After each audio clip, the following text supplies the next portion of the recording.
Hello everyone, good morning. In previous video, we have discussed about status of Indian agriculture on the eve of independence. Indian agriculture was stagnant and backward agriculture due to land revenue system of British and commercialization of agriculture.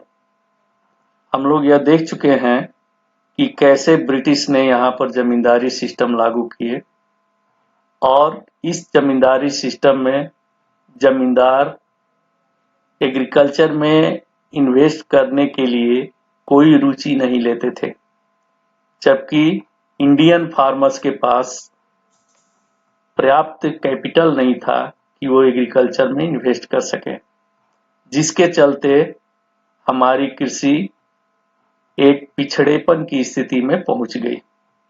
Now we are going to discuss about industrial sector on the eve of independence, यानी स्वतंत्रता के समय हमारा industrial sector किस तरह का था और इसके प्रति ब्रिटिश पॉलिसी क्या थी। इसको देखने के लिए हमें यह देखना होगा कि कॉलोनियल पीरियड के पहले, यानी कॉलोनियल रूल के पहले हमारा इंडस्ट्रियल सेक्टर क्या था। So before colonial rule, handicraft industry enjoyed worldwide demand and was held in a high regard.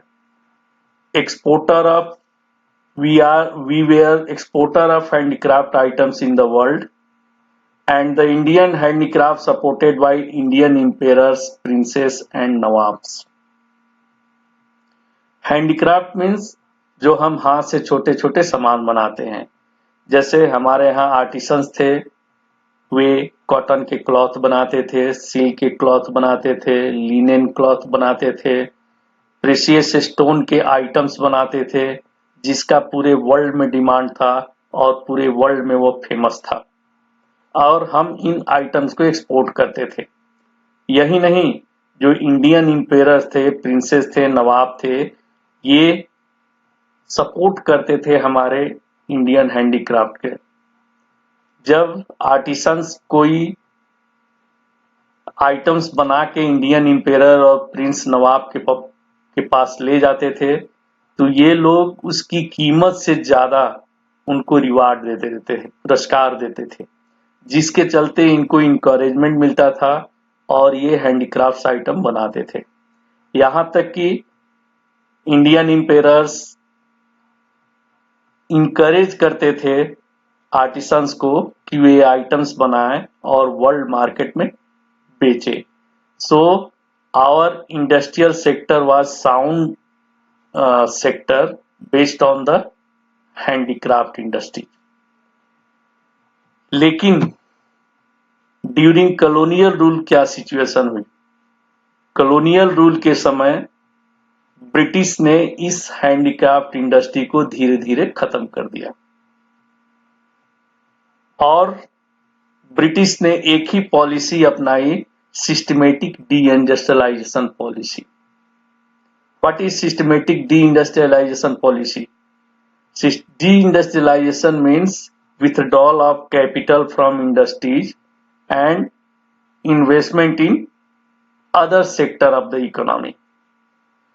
British ने यही किया, हमारे हैंडीक्राफ्ट इंडस्ट्री को खत्म कर दिया और वहां की पूंजी को लेकर उसने एग्रीकल्चर में इन्वेस्ट करना शुरू कर दिया। The systematic industrialization policy of British implied twofold motive.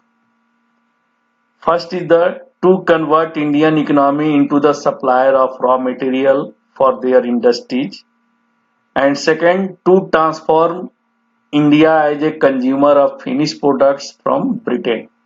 यानी हम यहाँ से जो फिनिश प्रोडक्ट या हैंडीक्राफ्ट आइटम को एक्सपोर्ट करते थे, उसको खत्म करके हम यहाँ से रॉ मटेरियल के एक्सपोर्टर बन जाएं और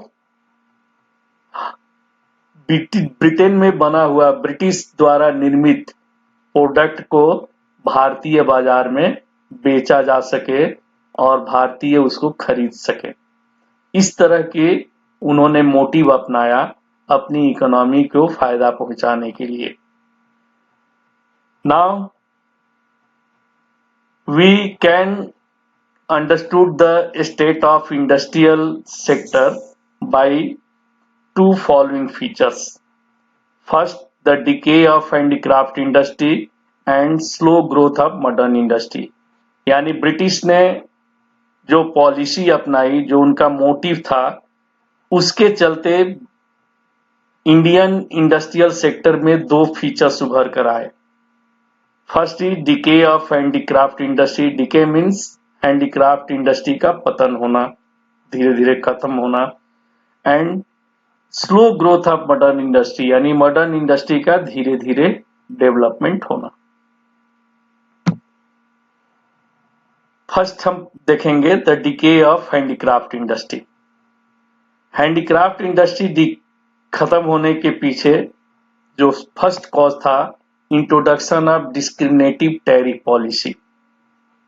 tariff means the tax which were imposed on the export and import। देखिए डिस्क्रिमिनेटिव टैरिफ पॉलिसी कैसा था। सपोज ये इंडिया, ये ब्रिटेन, हम यहां से रॉ मटेरियल को भी एक्सपोर्ट कर सकते हैं और फिनिश प्रोडक्ट को भी एक्सपोर्ट कर सकते हैं। वैसे ही फिनिश प्रोडक्ट को भी इंपोर्ट कर सकते हैं और रॉ मटेरियल को भी इंपोर्ट कर सकते हैं।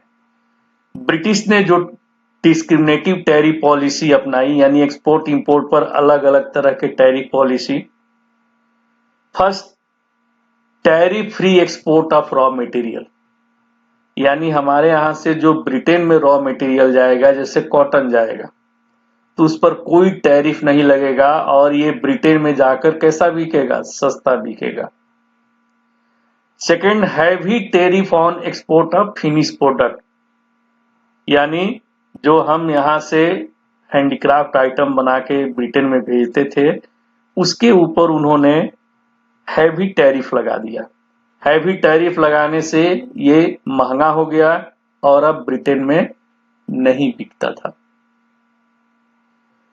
और थर्ड, उन्होंने जो पॉलिसी अपनाई, tariff free import of finish product, यानी ब्रिटेन से जो फिनिश प्रोडक्ट बन के इधर आ रहे हैं उस पर उन्होंने टैरिफ फ्री कर दिया। इसका मतलब यहां आके वो सस्ता हो गया। सस्ता होने के कारण जो इंडिया में हैंडीक्राफ्ट बनते थे उससे भी वो सस्ता हो गया, तो इंडियन लोग उसी को खरीदना शुरू कर दिए और जो इंडियन हैंडीक्राफ्ट था वो इंडियन हैंडीक्राफ्ट बिकना बंद हो गया। इंडियन हैंडीक्राफ्ट के जो आइटम्स थे वो इंडियन मार्केट में कम बिकने लगे, जबकि हम क्या खरीदने लगे, ब्रिटेन से आने वाले फिनिश प्रोडक्ट, क्योंकि वो सस्ता था और टिकाऊ था, ड्यूरेबल भी था, because these items were made with the machine. Second cause was the competition from machine made products। हम जो हाथ से सामान बनाते थे वो मशीन मेड जो आइटम्स आते थे उससे हमारे कंपटीशन में टिकता नहीं था। मशीन से बने हुए आइटम्स फाइन होते थे, कलरफुल होते थे, ड्यूरेबल होते थे, जिसको लोग ज्यादा पसंद करते थे और उसी को खरीदते थे। हमारा इंडियन हैंडीक्राफ्ट से बने हुए जो आइटम्स थे उसको नहीं खरीदते थे। तो दूसरा जो कारण हुआ हैंडीक्राफ्ट इंडस्ट्री का पतन का, वो था competition from the machine made products.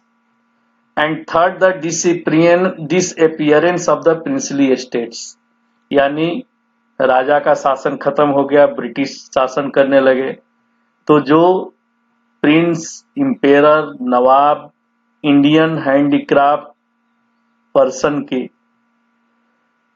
भारतीय जो हस्तशिल्प के चलाने वाले लोग थे, उनको जो इनकरेजमेंट देते थे वो अब इनकरेजमेंट नहीं मिलता था, जिसके चलते धीरे धीरे क्या हो गया, ये हमारा हैंडीक्राफ्ट इंडस्ट्री का पतन होना शुरू हो गया।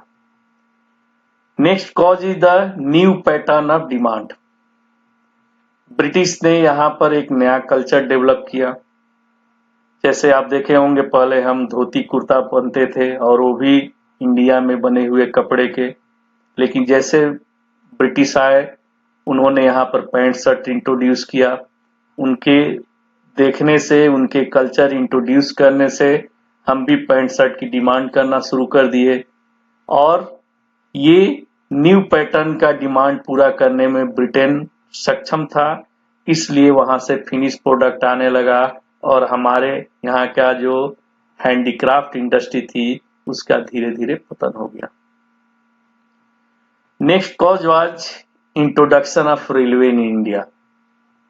ब्रिटिश ने रेलवे इंट्रोड्यूस किया, लेकिन इसके पीछे उनका मेन मोटिव था कि जहां सोर्स ऑफ रॉ मटेरियल है वहां से रॉ मटेरियल को रेलवे द्वारा पोर्ट तक पहुंचाया जाए और पोर्ट से फिनिश प्रोडक्ट को लेकर इंडियन मार्केट में पहुंचाया जाए। इस मोटिव से उन्होंने रेलवे को इंट्रोड्यूस किया। तो जो रेलवे या कम्युनिकेशन ट्रांसपोर्ट डेवलप होने से जिस तरह की इकोनॉमी डेवलप होती है उस तरह का ना डेवलप होकर ये exporter of raw material and importer of finish product के रूप में डेवलप होना शुरू हो गया। तो इसके चलते धीरे धीरे हमारा जो हैंडीक्राफ्ट इंडस्ट्री था वो खत्म हो गया। Second features of the industrial sector during colonial period was slow growth of modern industry. What were the causes of slow growth of modern industry? First cause was lopside growth of industry. यानी जिस direction में growth होना चाहिए उस direction में growth ना होकर उसका डायरेक्शन चेंज हो जाना। यानी हमारे यहाँ डेवलप होना चाहिए मशीनरी, कैपिटल गुड्स इंडस्ट्री, लेकिन वो डेवलप न होकर cotton, jute, coal mines, iron steel, sugar, cement, paper industry develop होना शुरू हुआ। और ये भी क्यों? क्योंकि ब्रिटिश जो अपना एक्सपोर्ट और इंपोर्ट के लिए जो एक इंफ्रास्ट्रक्चर डेवलप करना चाहते थे उसके लिए ये जरूरी था। जैसे कॉटन, जूट से उनका एक्सपोर्ट होता था और कोल माइन से कोल मिलने से रेलवे या इंडस्ट्री चलती थी। आयरन एंड स्टील डेवलप होने से रेलवे का विकास में मदद मिला। शुगर, सीमेंट, पेपर, ये सीमेंट इंडस्ट्री डेवलप होने से ब्रिटिश कुछ इंफ्रास्ट्रक्चर को डेवलप कर पाए, बिल्डिंग्स वगैरह बना पाए। और पेपर डेवलप होने से एडमिनिस्ट्रेटिव वर्क में उनको हेल्प मिला। इस तरह से उन्होंने ये केवल इंडस्ट्री को डेवलप किया। लेकिन जो गुड्स इंडियन को चाहिए उस तरह के गुड इंडस्ट्री को डेवलप नहीं किया गया। जैसे मशीन मेड जो गुड्स ब्रिटेन से आते थे वो इंडस्ट्री को अगर यहाँ डेवलप किया जाता या इंडियन मार्केट में जितना डिमांड था, जिस तरह का डिमांड था उस तरह के डिमांड को पाने के लिए अगर इंडस्ट्री डेवलप किया जाता तो हमारा इंडस्ट्रियल बेस मजबूत होता। लेकिन ब्रिटिश पीरियड में इस तरह के गुड इंडस्ट्री नहीं थी। यहां तक कि कैपिटल गुड्स इंडस्ट्री बहुत ही जरूरी होता है।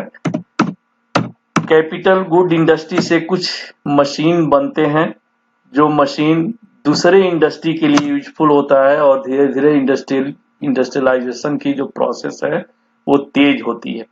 तो हमारे यहाँ कैपिटल गुड्स इंडस्ट्री की कमी थी जिसके चलते हम और इंडस्ट्री को डेवलप नहीं किए, कुछ लिमिटेड इंडस्ट्री को ही डेवलप कर पाए। इंडस्ट्रियल सेक्टर का जीडीपी में कंट्रीब्यूशन अधिक होना चाहिए, लेकिन ब्रिटिश पीरियड में इंडस्ट्रियल सेक्टर का कंट्रीब्यूशन जीडीपी में लोअर था, एग्रीकल्चर सेक्टर का कंट्रीब्यूशन ज्यादा था। गवर्नमेंट, इसी से ये पता चलता है कि गवर्नमेंट इस तरह की इंडस्ट्री को डेवलप नहीं कर पाती थी because limited area of operation of public sector. Railway such as railway, power generation and communication. यानी गवर्नमेंट केवल 3 ही सेक्टर के इंडस्ट्री को डेवलप करने में इंटरेस्ट लेती थी, जैसे railway, power generation and communication. तो इस तरह से कहा जाए तो हमारा